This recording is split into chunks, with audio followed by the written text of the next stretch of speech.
Dr. Ng-Glazier, thank you so much for sitting down with me for this episode of Kelly's Quest.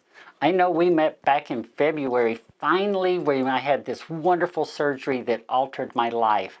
And you were the surgeon that performed it. When I came to you, and I came to you very vulnerable, saying, hey, I feel like I need to have larger breasts to help battle this gender dysphoria.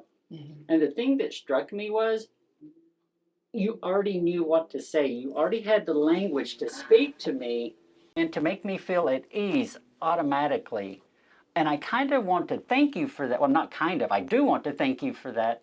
But also, I kind of want to understand, how did this come about to where you were so comfortable speaking with me? Absolutely. So number one, it's amazing to see you again. Thank you. You're doing so well.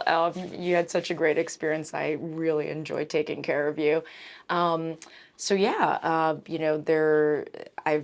since I've been a plastic surgeon, I was trained or fortunate to have been trained in gender affirming surgery.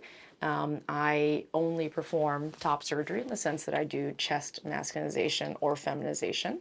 And fortunately, I've been able to work with transgender patients transitioning, and I was relatively comfortable. I was very fortunate to have trained in a very high volume, program where they were very comfortable with that type of population and that community. And so I felt very comfortable speaking to and working with these patients. And fortunately, in 2022, it is a surgery that I think is becoming more common, or that more people are comfortable doing, both as a patient or in that role, as well as a provider. And so having trained more recently, I certainly was comfortable continuing to care for that patient population after training. I know that, like, I'm a teacher by trade, a middle school teacher, and our training doesn't even touch on how do you work with LGBTQ youth. So to see the medical profession starting to understand that, oh, this population of people have unique needs, but they're still humans and they still need to be cared for, is, well, it's affirming for me. I think a combination of training as well as desire, or personal desire, to want to treat the LGBT community. I've told you multiple times, one of the reasons I do it is extremely gratifying. Just, I learn so much from you. You may think you learn from me, but it's mutual. There's a mutual respect. I really enjoy working with the population or the community, because I get to work with people from all walks of life, all ages. And it's really an opportunity for me to help someone. I think there's nothing more gratifying than being able to be very appreciated for the work that we can do.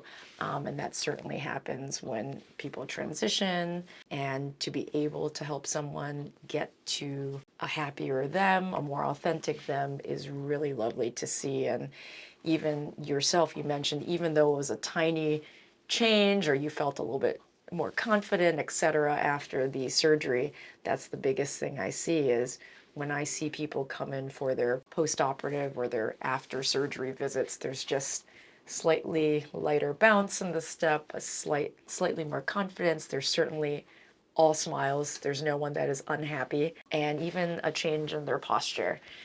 It's as if a burden has been lifted, or that they've definitely overcome some sort of a barrier, so to speak, a challenge. Yeah.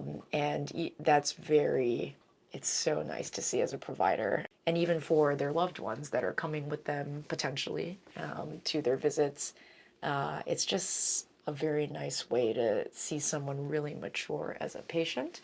And so as a provider, there's nothing greater to see than, being able to help someone, and them being, extremely grateful. It's very, very satisfying. And I'm sure that, like, it's not just trans patients that you work with. I'm sure there's other patients. I'm sure there's other reasons that people come to you for their breast reduction or breast augmentation. Yeah. So you're certainly not just working with our community. But the one thing I do know, just based on my results, you are very skilled. Thank you. at That's what very you sweet. do. You were also an excellent patient. You listened to all the rules, and we got you ready for So your being a world rule, championship. Yeah. yeah, so being a rule follower helps in this case. Being very open and being a rule follower is helpful. I think the main thing I try to do when someone walks in is it's a very personalized plan that I try to develop, especially with this community. Everybody's idea of transition is different. There are certain things from a scientific or a medical anatomical standpoint that we do try to achieve when we do these gender affirming surgeries, but they may be different to everyone. So I sort of go through the standards. We make sure that we talk about your goals, your desires. That's what you mentioned about, how we talked about size or what were you visioning? And, I always use the words, well, based on what I see and what you told me or what your goals are, I think that these are possible options. And then I sort of am there to direct you in one way or another, but I never make the decision for you. That's true. You did not ever make the decision for me. You did very well. Like, you have to be an educator in this. Like, you put on many, many different hats when you do this. You're a skilled surgeon, you're an educator, you're someone that also has to be a nurturer, because a lot of us, I'm assuming, are coming into you a little bit shaken up about life. But we also are a population that is coming to you willingly. Absolutely. Like, we want to find you and we want to seek you out for your skills, because we know that we're in the golden age of medicine, it feels like, and these surgeries, these life-affirming surgeries, are available for us. And you were talking about the science behind, the surgeries and everything like that. So I would like to talk a little bit about my surgery in particular, and the journey that I went on with you. And I'm going to start off by talking about the day that I came in here, and I sat down with you, and before we even started talking about breast size or anything like that, you got to know Kelly Jenkins, which you were talking about a minute ago. So that was the first thing that happened, was you spoke with me, and then you started showing me some images of different possibilities for different types of surgeries. And I think there might have been three possibilities that were offered. And could you kind of just briefly go through those, what those were? Sure. So what I mentioned earlier is there are different types or different ways that one can transition or become more feminine in the chest area. The most common area is using an implant. The whole goal of this is to provide more breast volume or breast shape, because that's usually desired when one is interested in this type of surgery. In order to get that volume, there are a few ways to do it. You can certainly use an implant, which is the most common way. Obviously, that means you have to understand the safety, the technology of a breast implant, a silicone implant. There are a lot of questions about that. There are a lot of things to know before you decide, okay, I would like to put that into my body, for example. So we did show examples of that. Another option of providing volume to the breast is using your own tissue. And so when it comes to using your own tissue, you can use your own fat. We talked about fat transfer or fat grafting. And that is basically taking fat from one part of the body that where it is no longer needed. Most commonly, it's the belly or the flank area, and then transferring it to some place where it's needed. In this case, it would be the chest or the breast area to provide more volume. So we did also look at photographs of that type of augmentation. The third option we briefly mentioned is not very common. You could seek a surgeon who would be willing to do it, would be to take a larger piece of tissue from another part of your body. Usually it's also the abdomen or an area where you have some tissue to provide to augment the chest. Most of the time people choose an implant because they're trying to look for a specific goal volume or size in their head, and usually, for example, you are very athletic and you are very fit. So in an athletic, fit individual, we probably can't get you to the size that you want based on how much fat you're able to give me, so, or donate to yourself, so to speak. So We definitely looked at photos and we sort of talked about how each one worked and the pros and cons. And for you, your goal was to be larger than you already were after having been on hormones for years, Yep. but not to be so large that you couldn't continue living an athletic, active Right. lifestyle. So, based on all of that, and after doing a physical exam, basically we both decided that, I think that using a silicone implant for augmentation would be the best choice for you, and you did agree. So I did agree, and it didn't. Once you went through the different options, it became very clear to me that silicone was my best choice, and I'm very glad that I made that choice independently on my own. One thing I did appreciate that you also did was you didn't create expectations that were unreachable. right. You didn't say to me, Kelly, you're going to have the most symmetrical breasts on the planet. You explained to me that because of the puberty that I went through versus a puberty of a cisgender woman, that there are physiological differences that are going to happen, that have happened because of that.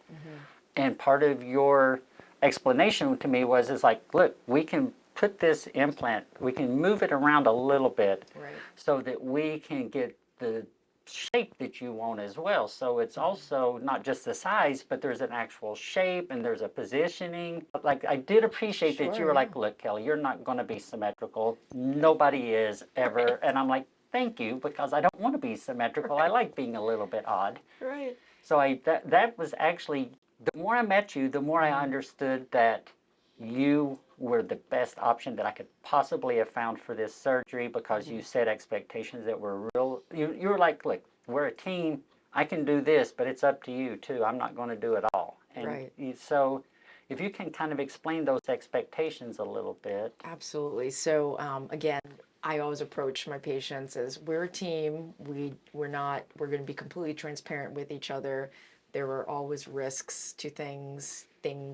Complications may happen. That's life, and if they happen, we'll get through them. So I sort of do the same, or take the same approach to expectations. You want to make sure that they're not unrealistic. So, and it's not uncommon that I have patients coming in desiring certain things that I really don't think are safe or feasible or within, physiologic means, so to speak. And so with those individuals, we try to not lower them, but set realistic ones. And so in your case, there was no issue with realistic expectations. You're very reasonable. But the first thing I like to point out is, I like to do, if they're comfortable, I like to take a look in the mirror together.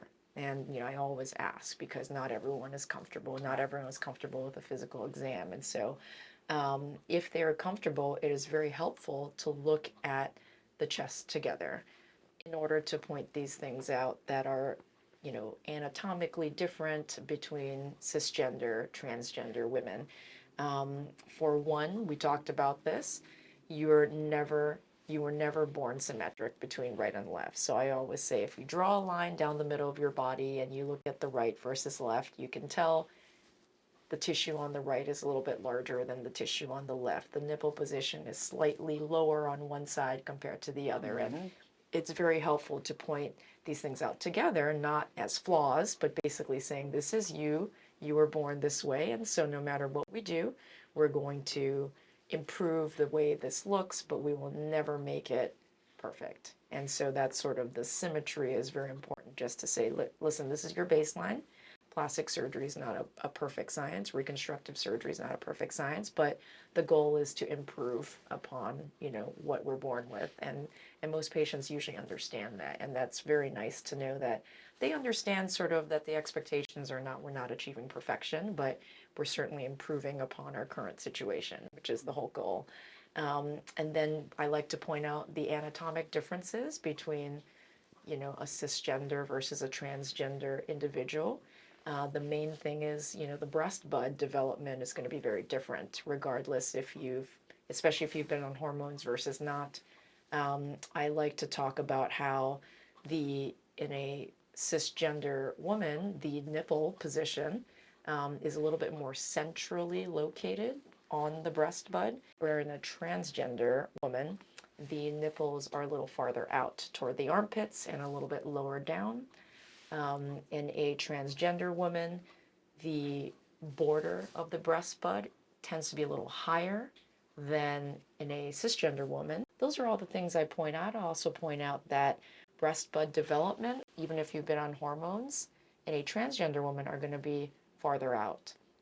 And ideally, one would want some nice cleavage. And so you would think, and I remember talking to you about this, that you would want your implants to be closer together or as close together as possible. However, given the nipple position, which is going to be farther out, it would look odd. And so I always ask patients, do you want me to center the implants closer together on the chest, but the nipples would be a bit farther out?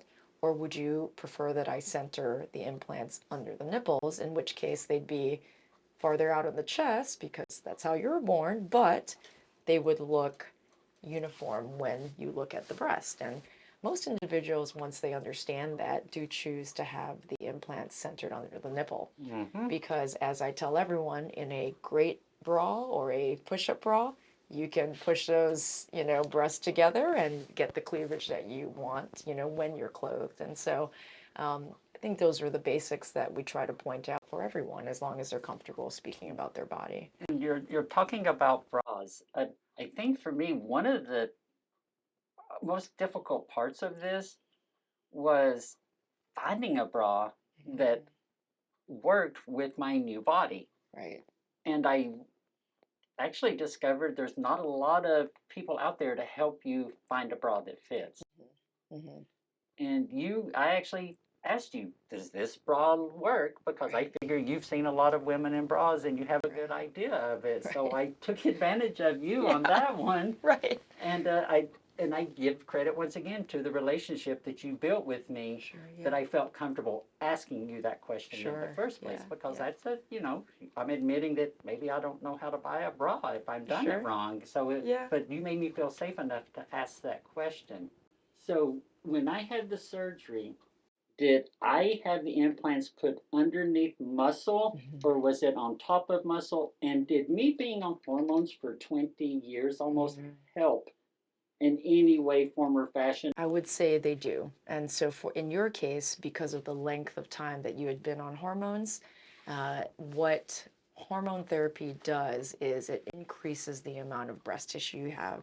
It softens the breast tissue itself. The gland becomes actually softer than had you not been on hormone therapy. And it also softens, and by increasing volume, it actually increases your skin envelope, or how much skin you have. So all of those three factors factor into how large of an implant we can put in, and where it would be located. So you're absolutely right. There are two ways or two locations that we can put an implant, either above the muscle being the pectoralis major, that broad chest muscle that most biologic XY men are born with. And so you can put the implant under the muscle, or you can put it above the muscle. Traditionally, people would put it under the muscle. For example, if we were doing a cosmetic augmentation on a cisgender woman, usually going under the muscle is a nicer look for slope, etc. There are disadvantages and advantages to everything. So if you put it under the muscle, there's slightly more pain. If you are an athlete, if you're an elite athlete, which I am yes, now. I can't believe it. Yes. If you're very busy, if you are an artist, if you use that chest muscle a lot and you're not comfortable with the fact that we're going to be lifting a portion of it off the chest to place this implant, then you certainly want to go with with placing it above the muscle. So in your case, I wanted to avoid putting it under the muscle. Additionally, because you had been on hormone therapy, your breast tissue was softer, the skin envelope was softer as well and was able to be expanded more. And you had enough breast tissue to cover the implant so that it looked natural, regardless of if it was above or under the muscle. And so being on hormonal therapy allows a surgeon to place a larger sized implant above the muscle initially, which I think is a nice goal because there's less pain. You don't have to worry about the muscle being manipulated. Um, and I think the appearance, there's no advantage to putting it above or below in that case. As far as the aesthetics go? As far as aesthetics, correct. Okay. The upper slope is very natural appearing. If you are not on hormone therapy, it sometimes is not as smooth of a transition if you were to place it under the muscle. Additionally, if you do not have enough skin, or the skin is not as elastic as it could be, which happens when you're on hormone therapy, and you desire a larger size, for example, sometimes a surgeon has to do a two-stage approach, meaning you need two surgeries to achieve your final result. You would have to put in a temporary spacer, sort of slowly expand the skin, which is what hormones do naturally, and then replace that temporary spacer with the final implant. So I think that there are advantages with respect to how quickly you can and how nicely you can get a result without as much muscle manipulation if you're on hormone therapy. I was back to full on playing sports 6 weeks after surgery. The hardest part for me being active is not being active. I know that it was hard a couple of times because I was terrified that I'm going to do something to do damage to myself. I remember that, yeah. And so I think my question is, can damage be done if I'm not careful? I would say yes, and that's why we have some recommendations on activities, and when to massage, what types of bras to wear. It certainly takes at least 6 weeks for human skin and collagen to really heal. And so during that period of time, we do recommend things that would optimize your outcome or your ability to heal. And so, if you're not careful with where the incision is, or you're wearing an underwire, silly things that you may not necessarily think of otherwise, you can cause some damage to the incision. It can open up prematurely. Because there is a silicone implant in there, we really want to minimize infection. And so we do want to make sure that skin heals nicely. We certainly, from an activity standpoint, we want that implant to heal where we put it. And it certainly takes your body a few weeks to sort of scar and heal and keep that implant where it is. And so if you are too active too early, you may inadvertently cause the implant to move or shift, and it may end up in a location that's not as desirable as it originally was. Additionally, if you're doing too much with the chest early on and your blood pressure, your heart rate goes up, you can actually bleed unexpectedly, and that certainly is life-threatening. The more bruising and swelling you cause, through activity and things like that, the longer it'll take you to heal. And so I remember we spoke specifically, we're up against this deadline of we got to get you ready for the championships, in this month. So for you, your goal is to be as good as possible so you can get to that goal, as opposed to testing the waters a little bit too early and then having a potential complication happen. And then what you're doing is you're just prolonging your own recovery. But basically, activity and incision care and bra support, compression, all of those things are pretty important. And so my experience has been that the more compliant or the more a patient is, invested in their own recovery, usually the outcomes are pretty good.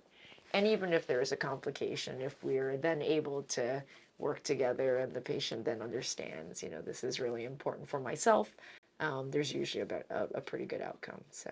And at that competition, I came in second place in the U.S. Women's Disc Golf Championships in my age bracket. That's awesome. So, and I think you were talking about scarring a second ago, and the one thing that I do know is, like, I've had other surgeries. I've had back surgery. I've had things removed from off of my body for skin, and I do have some scars, but I don't scar that much really, and I know after my surgery I do have a little bit of scarring, but it's so brilliantly placed where the scarring is that like I have to physically look to see my own scarring. So I know nobody else is going to see my Sure. scarring. Like, is this a technique that you learned on how, or did it just happen to work with me that you were able to do this with the scarring to where it's not visible? I think most individuals heal fairly well in the chest area with respect to in that natural fold. In your case, we created a new fold for you based on your size and the way that your chest and your nipple, was located. Um, but as long as, like I said, you're compliant, it usually helps with scarring. Everybody scars, and over time, everything fades. As I mentioned, I think most people heal pretty well in this location, number one. Number two, as a plastic surgeon, we're really taught to handle tissue very gently. We do a multi-layer closure with specific suture to try to minimize that.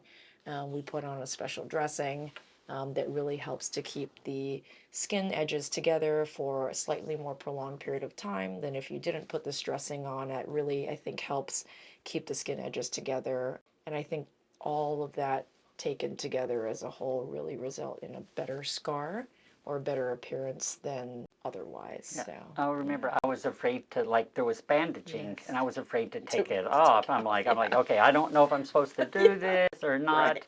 but I'm going to let you be the expert on it. I do have a couple more questions about the recovery process, and then I have these beautiful breasts now. I know that as people get older, gravity, age, all of that takes place. I am assuming that gravity and age will take effect on implants and everything else. So will they change over, will they move over time just because I'm a human being and I'm an active person and gravity works? 100%. So it all depends on how large of an implant you have and where the implant is located. So you can imagine the larger your implant and the heavier it is, as you age, breast tissue and skin sort of gravity takes over, as you know. And so you can expect that your natural breast tissue, it may potentially sag a little. The skin may lose a little bit of its elasticity and may also allow that breast tissue to sag slightly. If you have a heavier implant, you can imagine that that implant is also going to cause some of that sagging. So if you don't have a as large or as heavy of an implant, it may potentially minimize that effect at some point. If your implant is above your muscle, you can at least expect that that implant will potentially sag with the rest of your tissue and may actually look uniform, to be honest. If you have an implant under the muscle, it tends to stay under the muscle while the rest of your tissue sags. And so when that happens, we certainly recommend the lift of your native tissue or a revision or a downsizing of the implant, etc. So in your case, that's less likely to happen based on the size and the location that we placed it. The other thing to mention is if you put an implant under the muscle, as you can imagine, every time you activate that muscle or move your chest, that muscle runs very broadly from about this area all the way out to your arms. And so it tends to push the implants down and out It compresses over time. them? It's called animation deformity. And this happens with cosmetic augmentations as well that are placed under the muscle. And so over time, you may notice that the implant starts to go down and out a little bit more than it already potentially is. That's called animation deformity. Okay. And that's a possibility that can happen over time. And that's under the muscle. That is if it's placed under the muscle. Okay. Absolutely. And we chose to, so we can make people understand, we chose to go, I say we, I made all of the decisions, but we working together, we decided to go, I think it was right around 490 cc's. Correct. Was an H implant. The implant was put over top of the muscle, not under the muscle. The scar is placed underneath a new fold that you created. Yeah. we put the implant underneath my nipples rather than we didn't worry about the cleavage as much as we wanted the uniformity of the implant being under the nipple. Right. And another thing that I found out about doing this was the compression bras that we have to wear at the beginning of them. I became attached to it because it was like this is keeping me safe. Right. And I wore it maybe longer than I was supposed to, Sure. but can you kind of say, I left here with a surgical bra. Right. How long did I wear that and things like that? How long does Sure, that yeah. happen? So we normally recommend wearing that bra, which is basically a sports bra with multiple openings of Velcro, so it's easy to open and you're not sort of, reaching above your head or reaching in the back, which we don't want you to do in the beginning.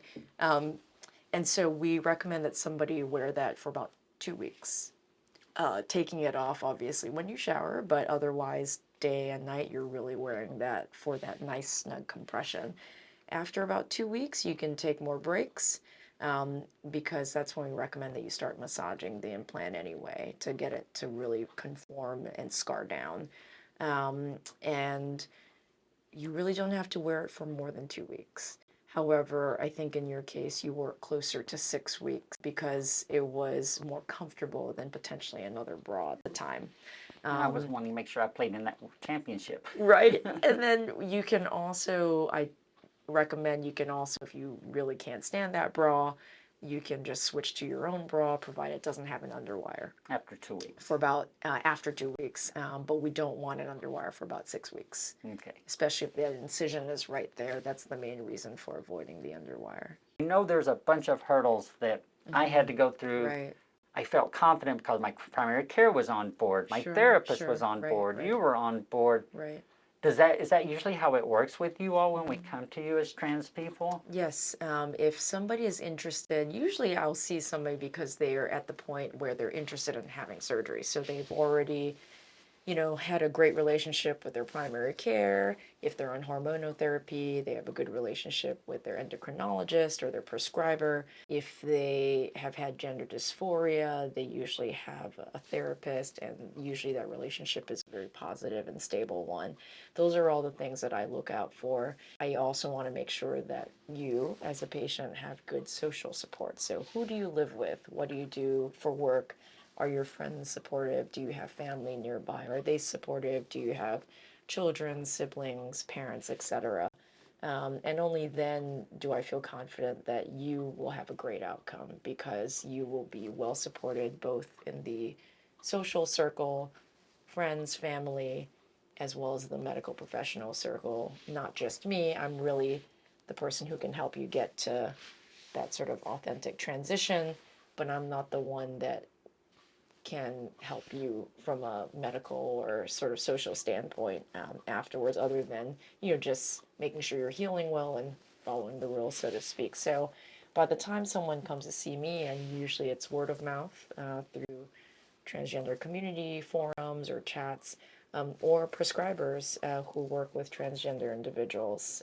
For example, there are a lot of clinics in the area in Massachusetts who treat transgender individuals and the community, and they usually have a list of certain providers that someone are comfortable continuing It to makes do me that. smile so much to know that there are trainers out there Right. that are Right. saying there are transgender women that are going to come to you and this is how you take care of them. Right, I right. mean, because I imagine that that's not always been the case. Not always been the case, and still not necessarily may be the case. But like I said, I was fortunate that I went to a very high volume, great program that this was just part of training, and so we learned how to speak to a transgender individual, making sure our intake forms weren't, offensive. Our staff, our front desk, they're all trained, how to talk to somebody, just really basic things like that. But